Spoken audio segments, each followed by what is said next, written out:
ನಮ್ಮ ರಾಜ್ಯದ ಅತ್ಯುತ್ತಮ ಅಧಿಕಾರಿಯನ್ನ ಕೊಂದವರನ್ನ ನಾವು ರಕ್ಷಿಸೋದಿಲ್ಲ. ಡಿ.ಕೆ. ರವಿ ಅವರನ್ನ ಕೊಂದವರನ್ನ ರಕ್ಷಿಸುವಷ್ಟು ಕ್ರೂರಿಗಳು ನಾವಲ್ಲ. ಡಿ.ಕೆ. ರವಿ ಸಾವನ್ನ ಕೊಲೆ ಅಂತ ಪರೋಕ್ಷವಾಗಿ ದಿನೇಶ್ ಗುಂಡೂರಾವ್ ಹೇಳಿರುವಂಥದ್ದು. ಕೊಲೆಗಡುಕರನ್ನ ರಕ್ಷಿಸುವಷ್ಟು ನಮ್ಮ ಸರ್ಕಾರ ಅಮಾನವೀಯ ಅಲ್ಲ ಎನ್ನುವಂಥ ಮಾತನ್ನ ಹೇಳಿದ್ದಾರೆ. ನಮ್ಮ ಸರ್ಕಾರದ ಮೇಲೆ ವಿಶ್ವಾಸ ಇರಲಿ ಅಂತ ದಿನೇಶ್ ಗುಂಡೂರಾವ್ ಕೂಡ ಟ್ವೀಟ್ ಮಾಡಿರುವಂಥದ್ದು. ಸತ್ಯಮೇವೋ ಜಯತೆ ಅಂತ ಟ್ವೀಟ್ ಮಾಡಿದ್ದಾರೆ ದಿನೇಶ್ ಗುಂಡೂರಾವ್. ನಿಜಕ್ಕೂ ಏನಾಗಿದೆ ಅನ್ನೋದನ್ನ ಮೊದಲು ಖಚಿತಪಡಿಸಿಕೊಳ್ಳೋಣ. ಉತ್ತರ ಸಿಗದ ಪ್ರಶ್ನೆಗಳಿದ್ರೆ ಸಿಬಿಐ ತನಿಖೆಗೆ ಹೋಗೋಣ ಎಂದು ಸಚಿವರು ಟ್ವೀಟ್ ಮಾಡಿದ್ದಾರೆ. ವಿಪಕ್ಷ ನಾಯಕ ಜಗದೀಶ್ ಶೆಟ್ಟರ್ ವಿರುದ್ಧ ಅಸಮಾಧಾನವನ್ನು ಕೂಡ ಅವರು ವ್ಯಕ್ತಪಡಿಸಿದ್ದಾರೆ. ಡಿ.ಕೆ. ರವಿ ಪ್ರಕರಣದಲ್ಲಿ ಜಗದೀಶ್ ಶೆಟ್ಟರ್ ಅತಿರೇಕದ ಮಾತುಗಳನ್ನಾಡಿದ್ದಾರೆ. ಈ ರಾಜಕೀಯ ಸಹಿಸುವ ಶಕ್ತಿ ಡಿ.ಕೆ. ರವಿ ಕುಟುಂಬಕ್ಕೆ ದೇವರು ಕೊಡಲಿ ಅಂತ ಮಾರ್ಮಿಕವಾಗಿ ಟ್ವೀಟ್ ಮಾಡಿದ್ದಾರೆ.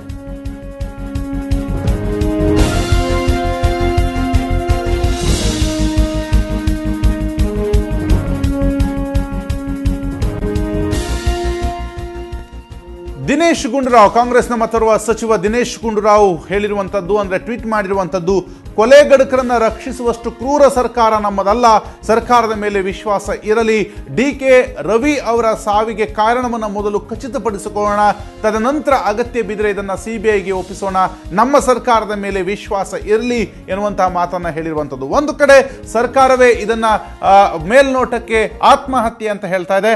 ಆದರೆ ಸಚಿವ ದಿನೇಶ್ ಗುಂಡೂರಾವ್ ಅವರ ಮಾತಿನಲ್ಲಿಯೇ ಒಂದೆಡೆ ಇದು ಕೊಲೆ ಅನ್ನುವಂಥ ನಿರ್ಧಾರಕ್ಕೆ ಅವರು ಪರೋಕ್ಷವಾಗಿ ಬಂದಿದ್ದಾರಾ ಎನ್ನುವಂಥದ್ದು ಕೂಡ ವ್ಯಕ್ತವಾಗ್ತಿರುವಂಥದ್ದು ಅವರು ಮಾಡಿದ ಟ್ವೀಟ್ನ ಸಾಲುಗಳನ್ನು ನೋಡ್ತಿದೆ. ಅದರ ಜೊತೆಗೆ ವಿಪಕ್ಷ ನಾಯಕ ಜಗದೀಶ್ ಶೆಟ್ಟರ್ ಅವರ ಮಾತುಗಳನ್ನು ಕೂಡ ಅವರು ಖಂಡಿಸಿದ್ದಾರೆ.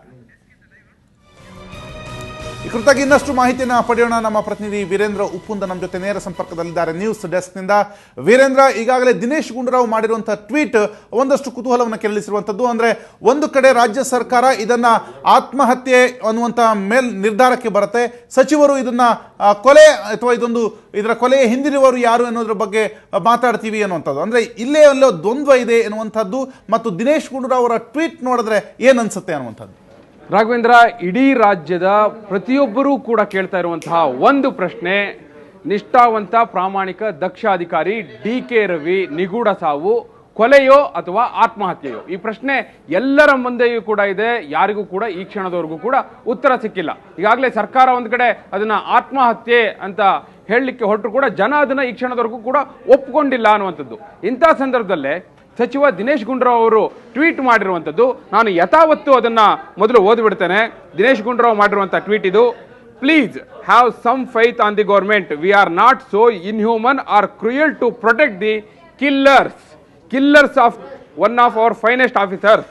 ಟ್ರೂತ್ ವಿಲ್ ಪ್ರಿವೈಲ್ ಅಂತಾರೆ. ಅಂದ್ರೆ ಕಿಲ್ಲರ್ಸ್ ಅನ್ನುವಂಥ ಪದವನ್ನ ಇಲ್ಲಿ ದಿನೇಶ್ ಗುಂಡೂರಾವ್ ಬಳಸ್ತಾ ಇದ್ದಾರೆ. ಅಂದ್ರೆ ಕೊಲೆಗಡುಕರು, ಕೊಲೆಗಾರರು ಅನ್ನುವ ಅರ್ಥ ಆ ಕಿಲ್ಲರ್ಸ್ ಅನ್ನುವ ಪದಕ್ಕೆ ಡಿಕ್ಷನರಿಯಲ್ಲಿ ಸಿಗ್ತಾ ಇದೆ. ನಮಗೆ ಎಲ್ಲರಿಗೂ ಕೂಡ ಗೊತ್ತಿರುವಂಥದ್ದು. ಹೀಗಿರುವಾಗ ಡಿ.ಕೆ. ರವಿ ನಿಗೂಢ ಸಾವು ಆತ್ಮಹತ್ಯೆಯೋ ಕೊಲೆಯೋ ಅನ್ನುವಂಥ ಪ್ರಶ್ನೆ ನಮ್ಮ ಮುಂದೆ ಇರುವಾಗ ಸಚಿವರೇ ಇಲ್ಲಿ ನಾವು ಕೊಲೆಗಡುಕರನ್ನ ಪ್ರೊಟೆಕ್ಟ್ ಮಾಡೋದಿಲ್ಲ, ರಕ್ಷಣೆ ಮಾಡೋದಿಲ್ಲ ಅನ್ನುವಂಥ ಟ್ವೀಟ್ ಮಾಡಿದ್ದಾರೆ ಅನ್ನುವಂಥದ್ದು. ಹಾಗಾದ್ರೆ ಮತ್ತೆ ಸಹಜವಾಗಿಯೇ ರಾಜ್ಯ ಸರ್ಕಾರದ ಪ್ರತಿನಿಧಿಯಾಗಿರುವಂಥ ಸಚಿವರು ಇಂಥದ್ದೊಂದು ಟ್ವೀಟ್ನ ಮಾಡ್ತಾರೆ ಅಂದರೆ ಖಂಡಿತವಾಗಿಯೂ ಹಾಗಾದರೆ ರಾಜ್ಯ ಸರ್ಕಾರ ಸದನದಲ್ಲಿ ಕೊಟ್ಟಂತ ಹೇಳಿಕೆ ಏನಿತ್ತು, ಇದು ಆತ್ಮಹತ್ಯೆ ಅನ್ನೋದಕ್ಕೆ ಸುಳಿವು ಸಿಕ್ಕಿದೆ ಅನ್ನೋದು, ಅದಕ್ಕೆ ವಿರುದ್ಧವಾದಂತಹ ಟ್ವೀಟ್ ಆಗಿದೆ. ಇದು ಕೊಲೆಗಡುಕರನ್ನ ರಕ್ಷಣೆ ಮಾಡೋದಿಲ್ಲ ಅನ್ನುವಂಥ ಮಾತನ್ನ ಸಚಿವರು ಹೇಳ್ತಾ ಇದ್ದಾರೆ. ಹೀಗಾಗಿಯೇ ಡಿ.ಕೆ. ರವಿ ನಿಗೂಢ ಸಾವು ಪ್ರಕರಣ ಬಹುಶಃ ದೊಡ್ಡ ಪ್ರಶ್ನೆಯಾಗಿ ಎಲ್ಲರನ್ನೂ ಕೂಡ ಕಾಡ್ತಾ ಇದೆ. ಇಂತಹ ಟ್ವೀಟ್ಗಳು ಮತ್ತಷ್ಟು ಪ್ರಶ್ನೆಯನ್ನು ನಮ್ಮ ಮುಂದೆ ಹುಟ್ಟಾಕ್ತಾ ಇದೆ ಅನ್ನೋದು. ಇದೇ ಕಾರಣಕ್ಕಾಗಿ ಬಹುಶಃ ಎಲ್ಲರೂ ಕೂಡ ಸಿಬಿಐ ತನಿಖೆಗೆ ಒಪ್ಪಿಸಬೇಕು ಅನ್ನುವಂಥ ಒತ್ತಾಯವನ್ನು ಕೂಡ ಮಾಡ್ತಾ ಇದ್ದಾರೆ. ಆದರೆ ಈವರೆಗೂ ಕೂಡ ಸಿದ್ದರಾಮಯ್ಯನವರು ಅದಕ್ಕೆ ಒಪ್ಪಿಕೊಂಡಿಲ್ಲ. ಇನ್ನೊಂದು ಕಡೆ ವಿಪಕ್ಷಗಳ ಧರಣಿ ಮುಂದುವರೆದಿದೆ. ಈ ಕ್ಷಣದವರೆಗೂ ಕೂಡ ಯಾವ ನಿರ್ಧಾರಕ್ಕೂ ಕೂಡ ಸಿಬಿಐ ತನಿಖೆಗೆ ಬಂದಿಲ್ಲ. ಅದರ ಬೆನ್ನಲ್ಲೇ ದಿನೇಶ್ ಗುಂಡೂರಾವ್ ಅವರ ಟ್ವೀಟ್ ಬಂದಿದೆ. ಥ್ಯಾಂಕ್ ಯು ಉಪ್ಪುಂದ ನಿಮ್ಮೆಲ್ಲ ಮಾಹಿತಿಗೆ. ದಿನೇಶ್ ಗುಂಡೂರಾವ್ ಮಾಡಿರುವಂತಹ ಈ ಟ್ವೀಟ್ ಈಗಾಗಲೇ ನಮ್ಮ ಪ್ರತಿನಿಧಿ ವೀರೇಂದ್ರ ಉಪ್ಪುಂದ ಹೇಳಿದ ಹಾಗೆ ಹಲವಾರು ಅನುಮಾನಗಳಿಗೆ ಅನುವು ಮಾಡಿಕೊಟ್ಟಿರುವಂಥದ್ದು.